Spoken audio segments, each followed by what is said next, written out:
A high-buttoned collar hid the marks on her throat until the seamstress saw. The needle was the first thing I noticed. Not her face. Not the way she'd tucked herself into the far corner of Alderman's dry goods like she was trying to take up less space than the bolts of fabric beside her. The needle. She was threading it by the light from the single window, and her hands were steady in a way that told me she'd done it 10,000 times, in worse light than this. I had come in for lamp oil and a new length of rope. Alderman was in the back arguing with his supplier about freight rates, his voice going on like a wheel with a broken spoke. I set my things on the counter and waited, and she went on threading that needle like I wasn't there. That was fine by me. I'd been in copper strike long enough to know that a woman sewing in a corner of a dry goods store either had a husband somewhere nearby, or a very good reason to seem like she did. I wasn't looking for conversation. I'd been working the number 6 claim since April, and it was now September, and I was so used to the sound of my own thoughts that other people's voices had started to feel like a thing I had to set down and pick up again, like a tool I didn't always want. Alderman came out, took my money, didn't give me back quite enough change. I let it go. I took my oil and my rope.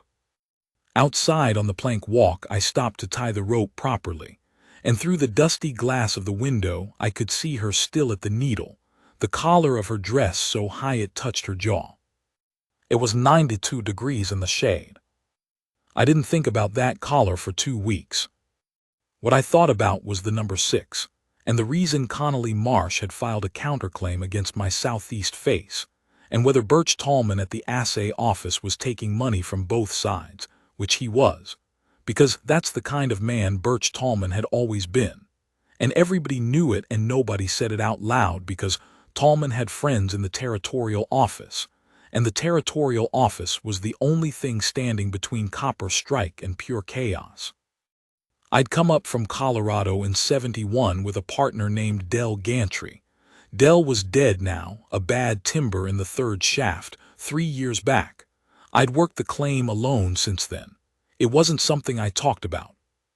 Del's name was in the record, so I paid his widow a percentage out of what I pulled, which she didn't know about because I ran it through Alderman's books as a dry goods account in a name she'd recognize. That was between me and Del. It wasn't charity. It was a debt. The claim was good. The number 6 had a vein in the southeast face that ran deep and true, and Connolly Marsh knew it, which was exactly why he'd paid someone to file those counter papers. I had my own lawyer coming from Denver in November.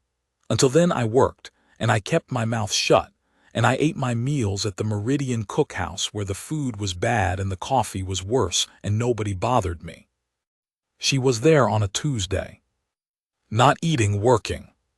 She had a basket beside her chair, and she was doing finish work on a shirt collar while she waited for someone's order, and she'd done a deal with Mrs. Maccabee, who ran the Meridian, that she could use the back corner table in exchange for mending the house linens. I found this out later. At the time I just saw her, found an empty table, sat with my back to the wall the way I always did, and ate my salt pork. She didn't look at me, I didn't look at her. Except I did once, when I stood to go. She reached for a spool of thread on the edge of the table and her sleeve slid back, just for a second, the kind of second that doesn't announce itself, and I saw the mark on the inside of her wrist. Not a bruise exactly. Something that had been a bruise, and had turned that sick yellow-green that means it's been there long enough to change colors twice. I walked out. I stood in the street and I looked at the mountains north of town, and I thought about the number 6 and whether the winter shaft timbers needed replacing before November. The mark on her wrist was none of my business. I told myself that for about 4 days. On the 5th day I asked Mrs. Maccabee who the seamstress was, and Mrs. Maccabee looked at me the way women look at men when they're deciding something, and then she said her name was Nora Crane. She'd come up from Yuma 6 months ago. She did find needlework and alterations and some dressmaking if you had the fabric. She rented a room above Fulton's Hardware. Well, I said. Mrs. Maccabee poured my coffee without being asked, which she never did, and she said, "She's here every day and she works hard and she doesn't complain." That wasn't what I asked. "No," she said, "it wasn't." She walked away. I drank my coffee. I thought about that. Her name was Nora Crane, but it had been Nora Hess before that, and the man who'd made it Hess was a man named Virgil Hess who ran a freighting operation out of Yuma and had a brother on the Territorial Council. This I did not know yet. What I knew in those first weeks was only what I could see. A woman working hard and quietly, moving through copper strike like she was trying not to leave footprints, wearing collars in September heat that nobody else would wear. I had no plan. I wasn't the kind of man who makes plans involving other people. I worked the mine. I paid my bills. I sent Dell's widow her percentage, and I slept well or I didn't, and either way the sun came up and I went back underground. But I am also a man who has pulled bad timber out of a shaft before it came down, not because someone told me to, and not because I was looking for credit, but because when you see something that's about to give way, you shore it up. That is just what you do. The number 6 had taught me that. Dell had taught me that. You see the fault line and you address it. That's all. I found out about Virgil Hess from a man named Oakes who drove freight up from the south twice a month and had opinions about everything. Oakes was not a reliable source for most things, but on this particular subject he was unusually specific. Hess had a temper, Hess had money, Hess had a brother who could make paperwork disappear, and Hess believed, incorrectly but firmly, that the woman who had married him was his to do with as he liked. "She left him," I said. "She ran," Oakes said, "middle of the night, left with what she could carry in a pillowcase." I thought about a woman running in the middle of the night with a pillowcase. "Hess know where she is." Oakes looked at me differently then, the way people looked at you when they were trying to figure out what you were going to do with information. "Hess knows where she is," he said carefully. I finished my drink and I walked back to the number 6. I want to be straight about something here. I wasn't in love with Nora Crane. I didn't know her. You can't love somebody you don't know, no matter what some people will tell you. What I felt was something that doesn't have a clean name, something more like the feeling you get when you're running a survey line and you find evidence that someone's been moving your stakes. Not anger exactly, not righteousness, a kind of settled, particular clarity. This is wrong. This will be addressed. Nothing dramatic in it, just that. I went to see her on a Thursday afternoon. I knocked on the door above Fulton's Hardware and she opened it and looked at me without expression.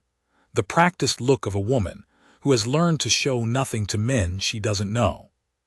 "My name is Callum Reese," I said. "I work the number 6. I'm not here about anything you need to be afraid of." She waited. "I heard about Virgil Hess," I said. "That's all. I heard about him and I wanted to say if there's something you need or something that needs handling, you can come to me." She looked at me for a long time.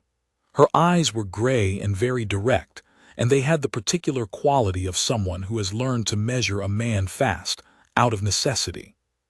"Why?" she said. It was a fair question. I thought about it honestly. "Because somebody should have said it to you a long time ago," I told her, "and nobody did, and I'm here now." She didn't say anything. She was still measuring me. "I'm not asking for anything," I said. "I'm not a complicated man. I work my claim, I pay my debts, I keep my word. You can ask around about that. What I'm telling you is the offer is there, and it doesn't come with conditions." I left. I went back to the number 6. She came to find me 3 weeks later. I was at the bottom of the main shaft running a survey with a plumb line when I heard Decker, my day shift man, call down that there was a woman above asking for me. I came up into the light, and she was standing at the mouth of the shaft in that high collar, and she had a folded paper in her hand. "A man came to my room last night," she said, and her voice was steady in the same way her hands were steady with a needle, a steadiness that had been practiced and earned, not given. "He gave me this." I took the paper. It was a letter from Virgil Hess, addressed to her by her previous name, written in a hand that pressed too hard on the pen. The words themselves were not threatening in a way that would mean anything to a judge. They never were with men like that. But what they said was clear enough if you knew how to read it. He knew where she was. He was coming in November. He expected her to be waiting. I read it twice. November, I said. Yes. I folded the paper, and I put it in my coat pocket. All right, I said. She looked at me. All right, what? All right, we'll deal with it before November. She was quiet for a moment. I could see her deciding something, the same look she'd given me at the door of her room, but longer this time and more careful. You should know, she said finally, that his brother is on the Territorial Council. I know. And that Birch Tallman has already been paid to look the other way. I know that too. Then you know that what you're talking about is complicated, I said. Yes, most things worth doing are. A wind came off the north face and moved the dust around us. She put her hand up to keep the hair out of her eyes, and for just a second the collar shifted, and I saw the edge of what was below it, old marks, mostly faded now, but there. I looked away. I have nothing to pay you with, she said. I want you to know that I understand that. I know, I said. I'm not asking. She looked at me for a long time after that, and I just stood there and let her look, because it was a reasonable thing for her to need to do. What happened with Virgil Hess is not a simple story, but I'll give you the bones of it. His brother on the Territorial Council turned out to be less protected than either of them believed. I'd had my own dealings with the Territorial Office over the counterclaim Connolly Marsh had filed against the number 6, and in the course of those dealings, I'd come to know a man named Whitfield who was a federal land commissioner, and not on Hess's brother's side of any particular fence. I am not a political man, but I am a thorough one. I had spent 3 weeks before Nora came to me learning what I could learn about Hess and his brother and Tallman, and what connected them. I had a letter of my own to write. Whitfield came up from Santa Fe in October, officially to settle the number 6 counterclaim, which he did in my favor, and not incidentally to look into certain irregularities in how the Territorial Council member had been conducting his office, which he also did. I won't say it was a quick or a clean process. It wasn't. There were 2 weeks in October that were not comfortable for anyone, and one night when a man I didn't know came to my door, and I had a conversation through it that made clear his employer expected me to step back from certain activities. I told him to go back and tell his employer that I would be at the number 6 at 6 in the morning the way I was every morning, and if he wanted to discuss it, he knew where to find me. He didn't come back. By the 1st of November, Hess's brother had resigned from the Territorial Council. Tallman had quietly left Copper Strike for someplace I didn't inquire about, and Whitfield, before he went back to Santa Fe, left me a document that made it plain, in federal language, that Nora Crane, her name by choice and by right, was a resident of Colorado Territory under no outstanding legal obligation to anyone in Yuma. I walked to Fulton's Hardware on the afternoon of November 3rd. I knocked on her door. She opened it. She had a piece of fabric in her hands, something blue, half-cut. I held out the document. She took it and read it standing in the doorway. She read it slowly. I watched her face, and I won't describe what happened to it because that was hers and not mine to give away, but I saw it. When she looked up, she said, "You did all this." Whitfield did most of it. Callum. I made some introductions, I said, and I wrote some letters. She was quiet for a moment. Then she said, "Your counterclaim, Whitfield settled it." He did. Did you know he would, before you went to him about me? I knew he'd settle it one way or the other, I said. I wasn't using your situation to lever my claim. I want to be clear about that. She looked at me with those gray eyes. I know, she said. That's not why I asked. I asked because I wanted to understand the whole of what you did, the shape of it. I didn't have an answer for that. I'd just done what seemed right to do in the order it needed doing. I hadn't thought about the shape. That winter came down hard. The kind of winter that seals a mining camp in on itself. The passes choked with snow by mid-December. The supply wagon stopped until March. The whole of Copper Strike reduced to what it already had and who it already was. I put the number 6 to rest for the season, paid Decker through to spring, checked my timbers, and settled in. Nora had more work than she could manage. Half the camp wanted winter clothes let out or taken in, curtains cut down for extra warmth, quilts repaired. She was at it from early light to past dark, and she had moved, on my recommendation and with Alderman's agreement, from the room above Fulton's Hardware to a proper storeroom behind the dry goods that had a stove and a lock on the door and was 2 degrees warmer, which in a Colorado winter is not nothing. I brought her firewood, that was all. I didn't make anything of it. I had a surplus from the timber cut and she had a stove that needed fuel and I had a mule. It was practical. Except it wasn't only practical and I knew it, and I expect she did too. We didn't talk about it directly for a long time. We talked about other things. The vein in the number 6, which she seemed to find genuinely interesting. The difference between different grades of merino wool, which I found less interesting but listened to. Whether the new preacher in town was a fraud, which we agreed on quickly and without much discussion.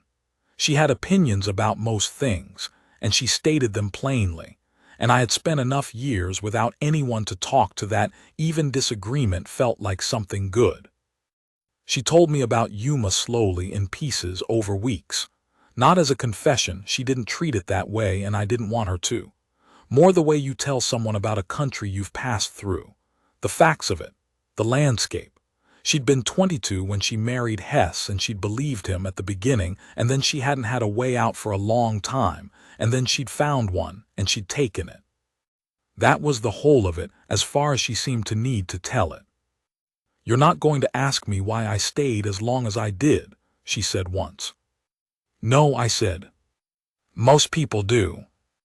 "Most people ask the wrong questions," I said. She looked at me from across the small table in the storeroom where we'd taken to having coffee on cold evenings, and she had that measuring look again, but softer now, or maybe I just knew it better. "You're a strange man, Callum Reese," she said. "I've been told." "It's not a complaint. The collar came off in February. I don't mean she stopped wearing it. I mean one evening she came to the door of the storeroom when I'd brought the wood, and she was wearing a different dress, a dove gray one she'd made herself, with a lower collar, just a plain flat one that sat at the base of her throat. And I could see the last of the marks, very faint now, just the ghost of them. She stood in the doorway and she let me look, not to show me the damage. She wasn't asking for pity or for anger on her behalf, but because she decided I was allowed to see the whole of her. That's how I understood it.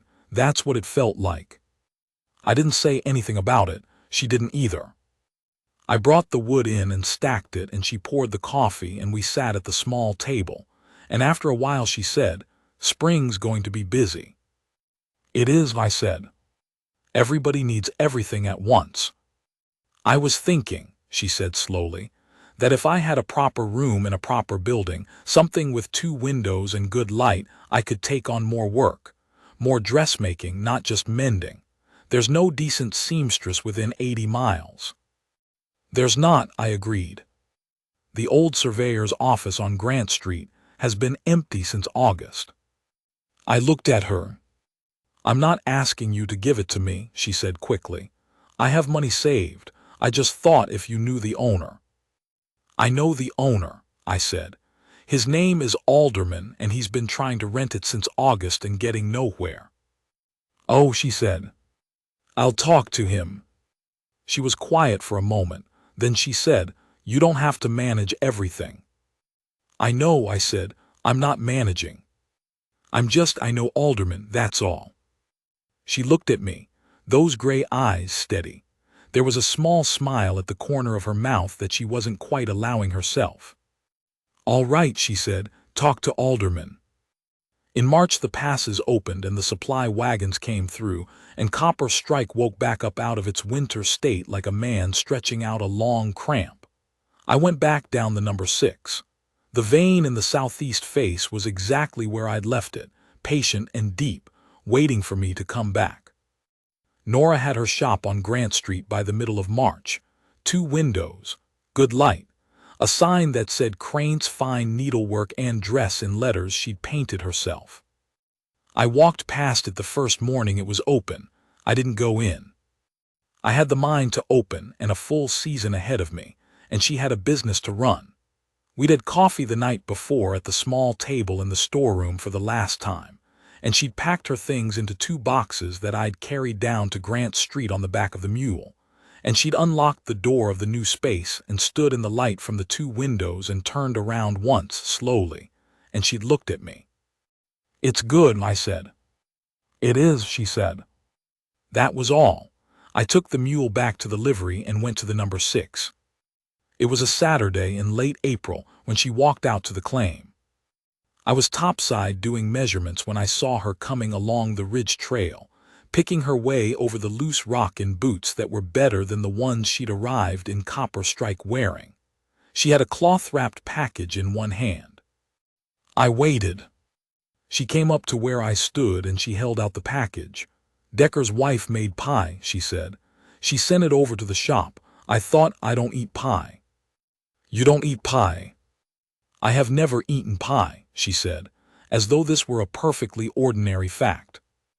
I took the package. I unwrapped it. It was a very good-looking peach pie. "You walked 3/4 of a mile over loose rock to bring me pie you won't eat," I said. "The walk is good for me," she said. I looked at her. She looked back at me, and that small smile that she'd been not quite allowing herself all winter was right there at the corner of her mouth, plain as anything.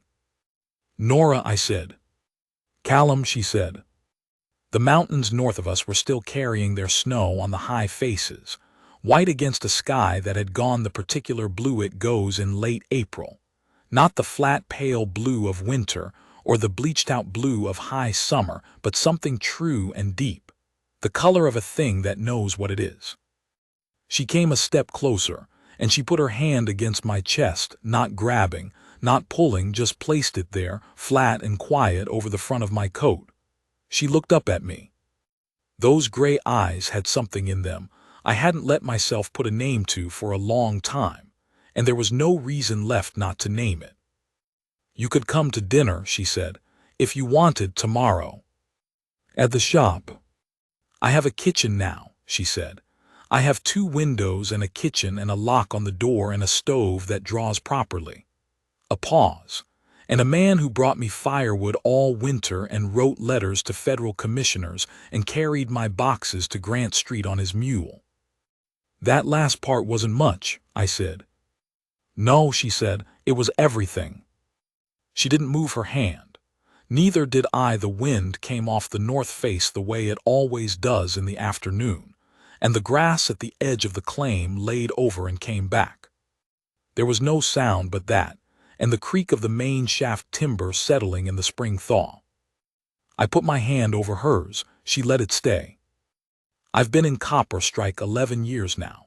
The number 6 is the best producing claim in the district, which is not luck but 30 years of knowing how to read rock.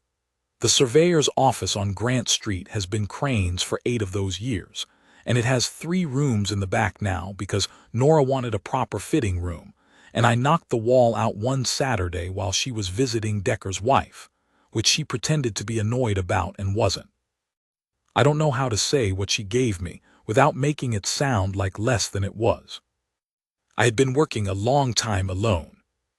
I don't mean lonely, I mean alone in the way that a man gets when the years go by and everyone who knew him young is gone or dead, and the self he carries around has no one to check itself against anymore. You forget, after a while, what it felt like to be known.